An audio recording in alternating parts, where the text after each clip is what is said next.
കൂടുതൽ വാർത്തകളും വീഡിയോകളും കാണാൻ ഈ ചാനൽ സബ്സ്ക്രൈബ് ചെയ്യുക.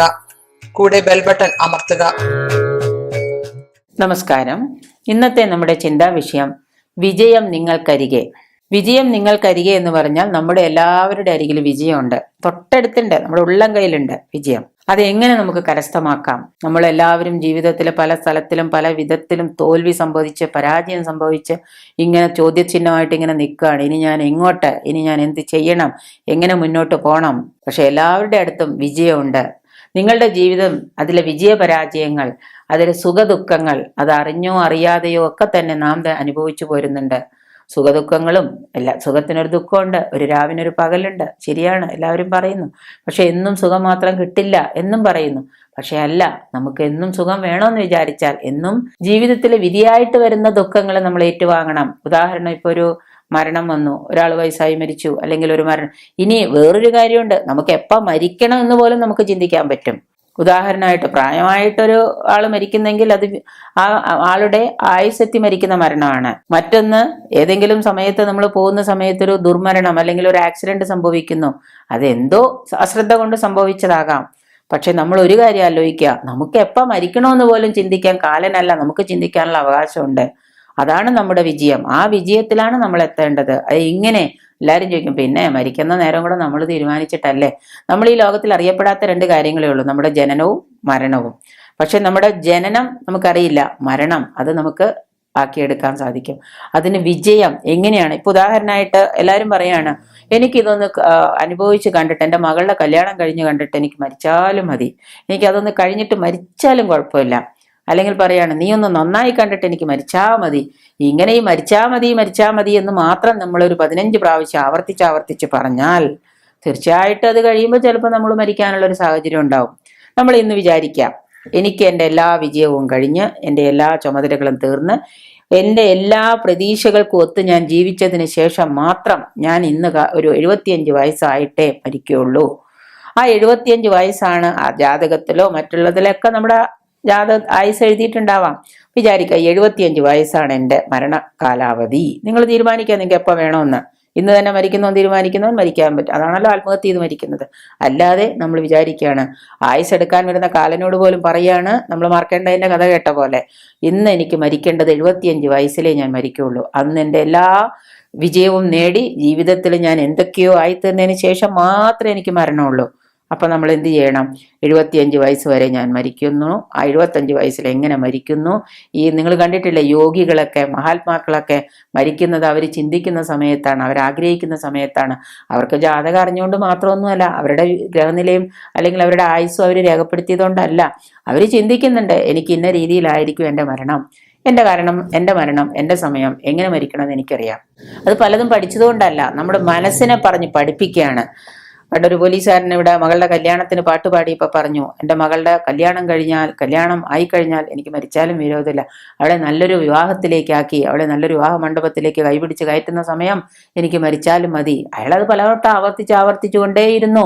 നമ്മുടെ മനസ്സാകുന്ന ഉപബോധ മനസ്സ് അവിടെ കയറിപ്പിടിക്കും. അപ്പൊ ചോദിക്കും, അത് എങ്ങനെ മരിക്കുമെന്ന്. അയാൾ മകളുടെ വിവാഹത്തിന്റെ തലേ ദിവസം, ഒരു പോലീസുകാരനായിരുന്നു, വിവാഹത്തിന്റെ തലേ ദിവസം പാട്ടുപാടി അയാള് ഇരിക്കുന്ന സമയത്ത് പാട്ടുപാടി കുഴഞ്ഞു വീണ് അയാൾ മരിച്ചു. അയാൾ വരുത്തിയതാണ് അയാളുടെ മരണം.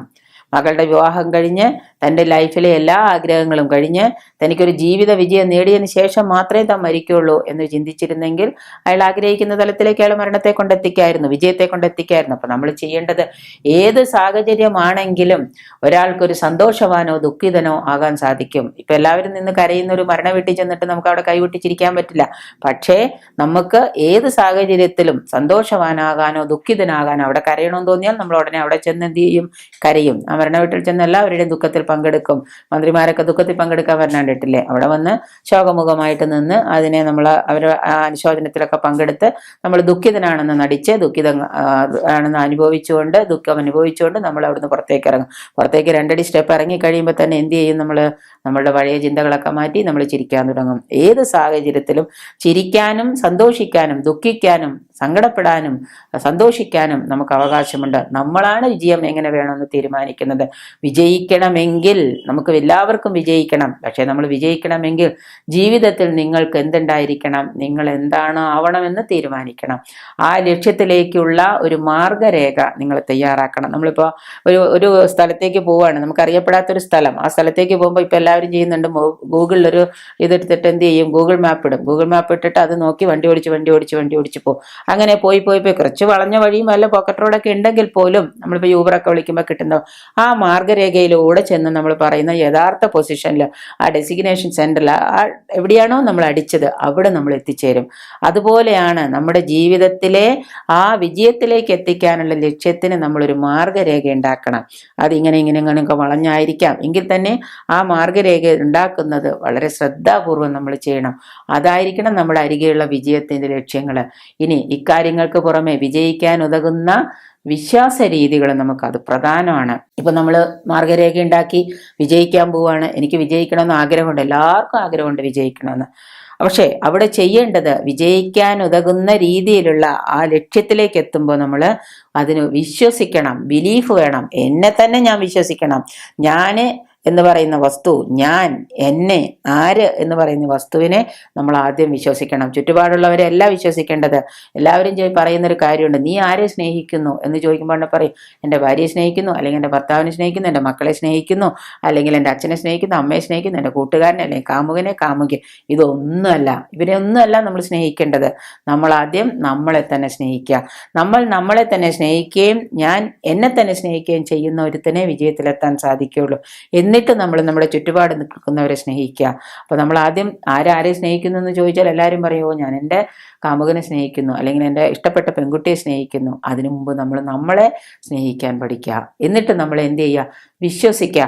നമുക്ക് നമ്മളെക്കുറിച്ച് വിശ്വാസമില്ല, നമുക്ക് നമ്മളെക്കുറിച്ച് എന്തില്ല, ബിലീഫില്ല, ഒരു സ്നേഹമില്ല, നമ്മളോട് തന്നെ സ്നേഹമില്ല, നമ്മളെ വിശ്വാസമില്ല. അങ്ങനെ ഇല്ലാത്തവന് ജീവിതത്തിൽ ഒരിക്കലും വിജയത്തിലെത്താൻ സാധിക്കില്ല.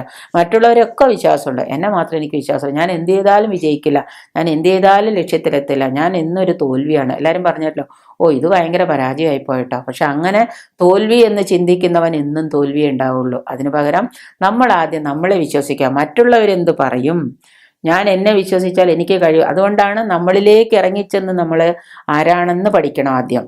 എന്നിട്ട് ഞാൻ എന്താണെന്ന് പഠിക്കണം. എന്നിട്ട് എന്നെ വിശ്വസിക്കണം, എന്നെ മനസ്സിലാക്കണം. എന്നിട്ട് നമ്മൾ പുറത്തേക്ക് ഇറങ്ങി നോക്കുക. കുറച്ച് കഴിവുകളെ ഉണ്ടാവുള്ളൂ, പക്ഷെ ആ കഴിവുകളിൽ നിന്ന് നമുക്കൊരു സാമ്രാജ്യം കെട്ടിപ്പടുക്കാൻ പറ്റും. അതാണ് ആദ്യം വിശ്വസിക്കുക. നിങ്ങൾ നിങ്ങളെ സ്നേഹിക്കുക, നിങ്ങളെ വിശ്വസിക്കുക. രണ്ട് കാര്യങ്ങൾ ഇപ്പോൾ പറഞ്ഞു. ഒന്ന് നിങ്ങൾ നിങ്ങളെ സ്നേഹിക്കുക, ഒന്ന് നിങ്ങൾ വിശ്വസിക്കുക. നിങ്ങളെ വിശ്വസിച്ചേ പറ്റൂ. നിങ്ങളെ വിശ്വസിച്ചാൽ മാത്രമേ നമുക്ക് മറ്റുള്ളവരെ വിശ്വസിക്കാൻ പറ്റുള്ളൂ. അപ്പം നമുക്ക് വിജയത്തിലേക്ക് എത്താനുള്ള രണ്ടാമത്തെ ചവിട്ടുപടിയായി. പിന്നെ ലക്ഷ്യപ്രാപ്തിക്ക് വേണ്ടി നിങ്ങൾ എന്താണോ തിരഞ്ഞെടുക്കുന്ന ആ രൂപരേഖ, മാർഗം, അതിലേക്ക് എത്തിപ്പെടാനുള്ള തടസ്സങ്ങൾ, വഴിയിലുള്ള തടസ്സങ്ങൾ. ഇപ്പോൾ വഴി ഇങ്ങനെ വളഞ്ഞാണെങ്കിൽ ആ വഴിയിൽ നമ്മളൊരു വണ്ടി വേറെ വന്ന് നിൽക്കുകയാണെങ്കിൽ വണ്ടി റിവേഴ്സ് എടുത്ത് സൈഡ് നോക്കിപ്പോ. അവിടെ പോകുന്ന വഴിക്ക് നമ്മളവിടെ ഒരു മരം വീണ് കിടക്കുകയാണ്. ആ മരം മാറ്റിയാലേ നമുക്ക് പോകാൻ പറ്റുള്ളൂ. നമ്മൾ വണ്ടി തന്നെ ഇങ്ങനെ ഇരിക്കുമോ? ഇല്ലല്ലോ. ആ ഇറങ്ങി ആരെങ്കിലുമൊക്കെ കൂടി ആ മരത്തിൻ്റെ ആ കൊമ്പോ ചില്ലിയൊക്കെ മാറ്റിയിട്ട് നമ്മൾ ആ ഡയറക്ഷനിൽ പോയി കഴിയുമ്പോൾ നമ്മൾ ലക്ഷ്യത്തിലേക്ക് എത്തും. അതുപോലെ നമ്മുടെ ജീവിതമാകുന്ന ലക്ഷ്യത്തിലേക്ക് എത്താൻ, വിജയത്തിലേക്ക് എത്താൻ നമ്മൾ ഇറങ്ങി വഴിയിലുള്ള തടസ്സങ്ങളൊക്കെ മാറ്റി, അതിനാ പ്രതിബന്ധങ്ങൾ എന്ത് വരുന്നോ അതിനെയൊക്കെ നമ്മൾ മാറ്റുക. അങ്ങനെ നമ്മൾ വിശ്വസിച്ച്, നമ്മളെ തന്നെ സ്നേഹിച്ച്, നമ്മളെ വിശ്വസിച്ച് വഴിയിലെ പ്രതിബന്ധങ്ങളെയൊക്കെ മാറ്റി ആ രൂപരേഖ, മാർഗരേഖ നല്ല രീതിയിൽ തുടർന്നുകൊണ്ട് പോകാൻ സാധിച്ചാൽ തീർച്ചയായിട്ടും നമുക്ക് വിജയത്തിലേക്ക് എത്താൻ സാധിക്കും. വിജയത്തിലേക്ക് എത്തിയേ പറ്റൂ. നമ്മൾ ഇന്നു മുതൽ വിജയത്തിലേക്ക് എത്തിക്കൊണ്ടിരിക്കുകയാണ്. അടുത്ത ചിന്തയുമായി വീണ്ടും കാണാം.